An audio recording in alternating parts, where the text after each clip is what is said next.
안녕하세요. 달타령입니다. 지난 23일 조국 장관에 대한 영장이 청구되었고 26일 동부지방법원에서 열린 실질심사 후 27일 새벽 1시경 기각이 되었죠. 영장은 기각되었지만 범죄 인정 부분에 있어서 아직 의견이 분분합니다. 상황을 짤막하게 설명하자면 유재수 전 부시장 비리를 청와대 특별감찰반이 확인을 한 후 수사 의뢰나 적극적 조치를 취하지 않았다는 이유로 직권남용이라 하였습니다. 그리고 그 책임자가 바로 조국 전 장관이었다는 이유로 억지로 엮었던 것이죠. 심지어 직무유기도 아닌 직권남용으로 영장을 청구했던 겁니다. 사모펀드, 표창장, 입시비리 등 온갖 언론 플레이는 다 하더니 결국에 별건 수사로 영장을 청구하는 검찰을 보니 어지간히 자신이 없었나 봅니다. 이렇게 무리하게 엮으려는 이유는 무엇일까요? 단순히 조국이란 사람이 검찰개혁만 외쳐서 이렇게 된 걸까요?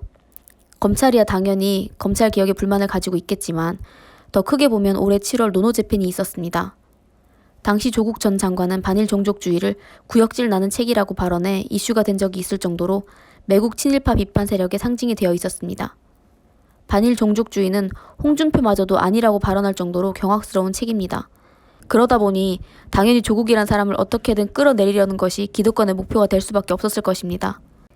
게다가 과거 박근혜 정부 당시 한일 위안부 합의를 피해자 동의 없는 2차 가해라고 발언할 정도로 역사 바로잡기와 매국 세력 규탄에 앞장섰던 인물이 바로 조국 전 장관입니다.